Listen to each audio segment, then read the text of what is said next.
Hey, how's it going, guys? Welcome to episode number 4 of Mr. Blak's True Hollywood Tales.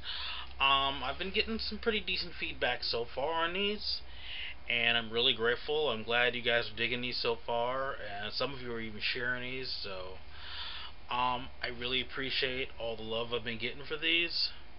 So I'm gonna keep doing them, obviously, at least until nobody gives a crap about them anymore.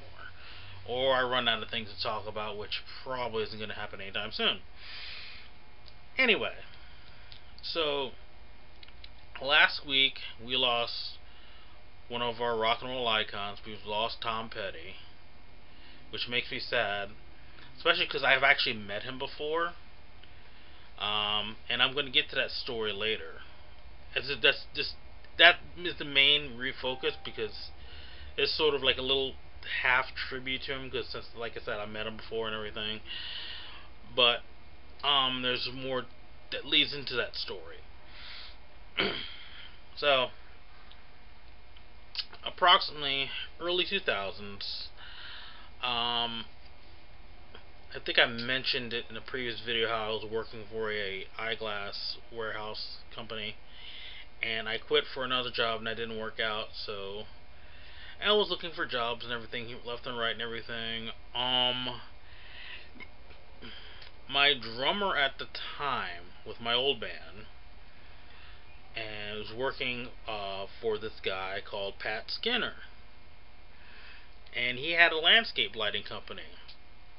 Landscape lighting, it's actually fair. It's not a difficult job. You just, like, I mean, the worst you have to do is, like, hooking up everything into the transformers and everything, and not the transformer, but the fuse box and everything. That part I never did. I didn't do that part anyway.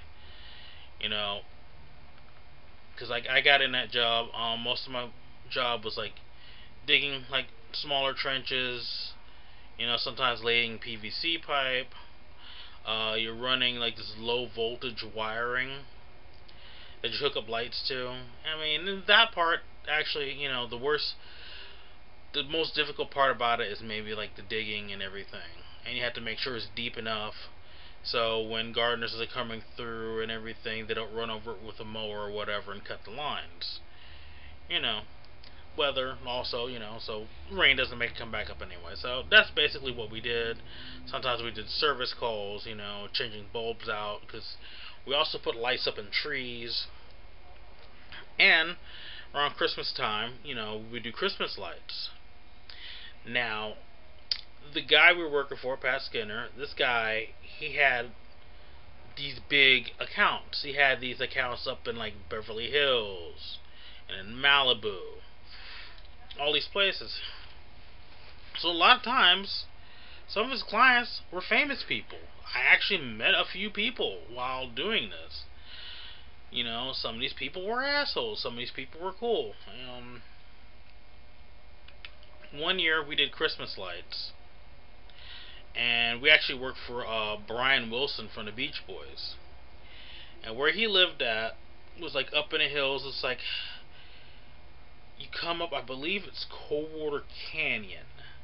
You come up when you're going over the hills, right at the top of the hills, like around Mulholland.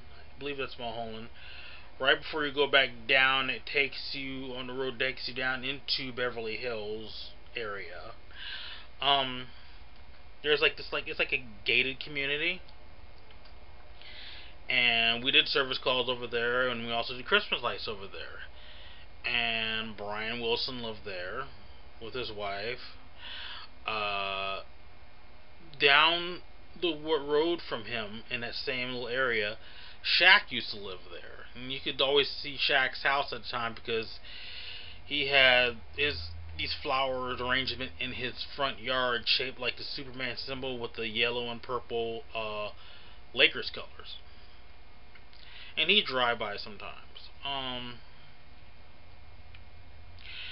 Brian Wilson, whose case, I didn't mention it, he's from the Beach Boys. I think I did.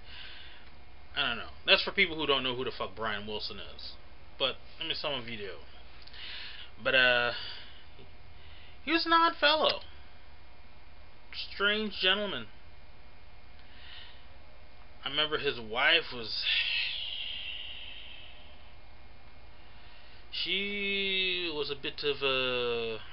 How do I put this nicely? She was not nice. Didn't like her very much. I think the person I liked out of that situation most was the maid. The maid that worked there. She was cute. She was nice and everything. So we used to do Christmas lights there, and he'd always want things done a certain way there. Also worked for John Ritter's wife. This was like not too long after he passed away. She was really nice.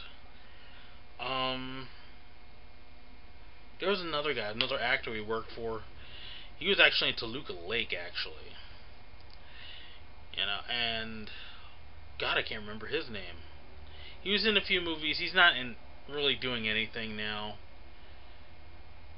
He was in that one TV show where he was riding around on a motorcycle with like a long mullet. It was like in the 90s. I don't know. I don't remember. It wasn't that great of a show anyway, so who fucking cares? Was it Andy Garcia? Is that one of the Andy Garcia? I think that's the name. I think that's that dude. Anyway. Let's see. Did a service call at Neil Diamond's house. Neil Diamond is a prick. However, he has these dogs there. His dogs are the sweetest fucking dogs, I swear. I'm trying to change bulbs in these lights, and they'll run up, and it's hard to do work because they'll run up on me, hanging out with me, and oh man, it was great. Sweet dog. I loved his dogs. He was a dick, but his dogs were great.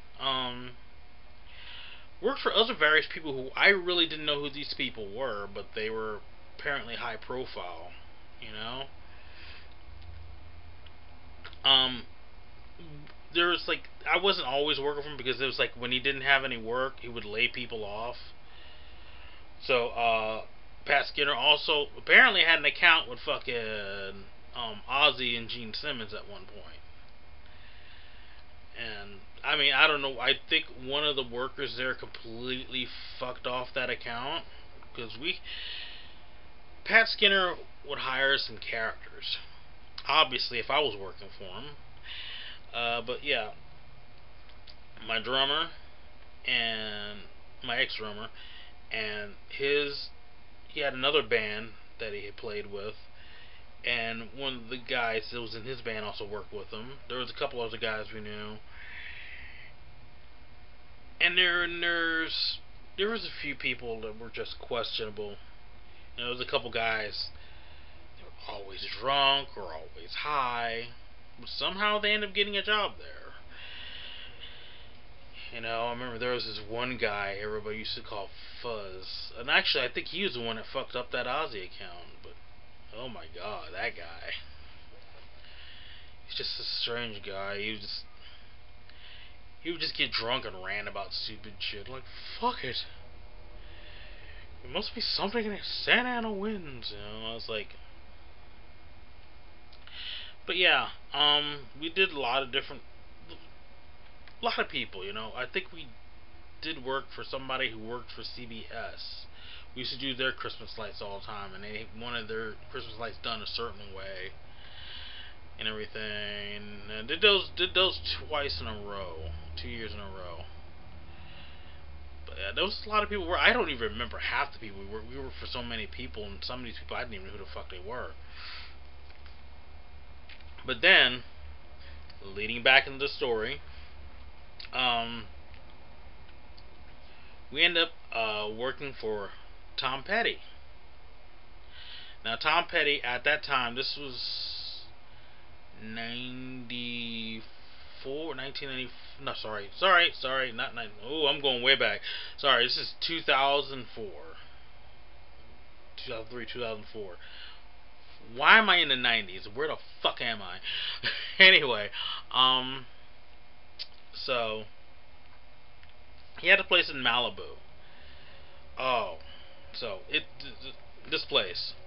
He had to take this road up to get to it. It was kind of a steep little road and everything. Once he got up there on top and everything, you could see pretty much all the area. You see, just the view was fucking amazing. That's one of the things I loved about working in Los Angeles, especially when you're working outdoor jobs, between work doing that, working with Pat Skinner, and also, when I have my own business, and then there's another guy I work with. Oh, that's going to get a whole another video or two, but I'll explain those later. Um, the view is incredible. That's what I love about working on, because you get to work at some places, you see some amazing views. And this was, definitely the case here. So we got there. I don't think we met him for the first couple, because we were working there for like almost a week, because it was a huge property. And then we had to work around the actual. We would do landscape lighting, and we had to work around the actual landscapers. Which sometimes landscape lighting people and landscapers kind of clash, because one wants to do some planning, everything, have a certain specific thing that they want to do, and then we have to do a certain specific thing. We're putting down the line, the wiring, and everything. Yeah. So we dealt. For the time we dealt with because his wife, and his mother-in-law lived there. His mother-in-law, but we dealt with her, because I guess he told her, because like a lot of times he wasn't there, so he told her like what needed to be done or whatever, or however that worked. I'm not sure how that went. And then one day we go up there, and we're setting up and everything, and who walks out but Mr. Petty himself, and he's like, "Hey guys, how you doing?" And we're talking to really nice guy. He was fucking down to earth. He's not like some of the people we work for. They just have that snobby attitude and everything because they're the shit. And here, this motherfucker who's a rock star living in Malibu Hills, all the way up here at this huge property. Total opposite. Nicest guy you want to fucking meet. Even better is like later on working, he has like this little room he was hanging out. I don't know if it was a studio or what. We didn't actually go in the house, but he's blazing up. He was a pothead and a half. He was serious. And he was, of course, he was smoking good shit too. I'm not sure if I think dispensaries might have been burned. So I don't know if he had it legally then. But yeah, he had to hold some good shit. So you smelt that, and I was like, oh, he's going into the great wide open right now. Yes, I threw in a bad Tom Petty song pun. Yes, I did. I'm not making any apologies for that. But yeah. But that was cool, because like I met him. He was a really nice guy and everything. And most ridiculous thing though is like towards the end of everything. Okay, the problem when you have so many people working in an area like that, there's one bathroom. It was like a servant's bathroom or guest room bathroom. I'm not sure. It wasn't actually in the house because we couldn't walk in the house. Can use the bathroom in the house. Obviously, nobody wants people walking in and out their shit. Problem is, landscapers completely fucked up the toilet. I don't know what the fuck they did. They had those super gobstopper toilet clogging shits. I don't know. So, obviously, you have to relieve yourself, in the outdoors. So, yeah, there's spots. Whatever. It happens. You had to go. The guy I worked with at the time, my ex-drummer, he had to take a shit. There was no way he could take a shit in that bathroom. That bathroom was unusable. So, he's like, "Alright, I need you to cover me." He goes to the truck, he pulls out, a shovel, He has like an emergency roll of toilet paper he keeps in there. So, we walk into the back where there's like nobody really at. Landscapers, I think they were on lunch at the time, so nowhere really around. So we went to the back, and he's like, "Alright, just keep watch for me." So he's digging a hole, and I'm like, Is this motherfucker seriously gonna take a shit on Tom Petty's fucking property? So, I'm keeping a watch out. He's digging a hole and he starts doing his business. Lo and behold, this motherfucker is taking a shit in a hole on Tom Petty's property. He's taking a shit in Tom Petty's yard. But at least he covered it up with the dirt. So, you know, for years, I kept giving him shit for that, too. It was like, you know, the man who took a shit in Tom Petty's yard. And, yeah. Fun times. How many people could say they took a shit in Tom Petty's yard? How many people say they worked with somebody that had to cover them, watch out for them, so they wouldn't get arrested for taking a shit in Tom Petty's yard? But yeah, anyway, that's my Tom Petty memory. That coincides with my Hollywood Tales. Ah, see what I did there? Yeah, who cares? Anyway, yeah, that's it. Short, sweet. But, you know, rest in peace, Tom Petty. You certainly will be missed. And yeah, anyway, I think that's going to be it for now. I have lots, like I said, lots more to say, but that's going to be actually a longer video. This is just basically straight to the point right now. Let me know your thoughts below.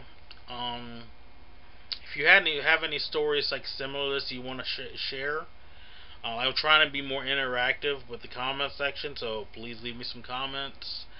Have you, if you were in Los Angeles, have you did work for any celebrities or anything? You know, have you met anybody, you know, while working for them, and how were they? Leave comments below. Let's discuss. If you like this video, give it a thumbs up. Give it a share. That helps me out a lot, and I appreciate the love I've been getting so far on these. If you're not subscribed to this channel, hit the subscription button and that little notification bell next to it. I upload a lot of videos. I'm pretty much uploading videos weekly now. I'm doing a few different things. I'm trying to do more, being more active on this YouTube thing, and having a lot of fun doing it. And I'm getting a lot of responses. A lot are great, some not so great, but hey, it's better to get bad responses than no responses at all. You know, if you're gonna get a shitty comment, I will take that over just no comments and no views at all. But anyway, thank you for watching. Stay tuned. I got more stuff coming up. I just posted up a reaction video earlier. I'm gonna be posting more videos soon. Thanks for watching, and I'll see you guys later. Bye bye.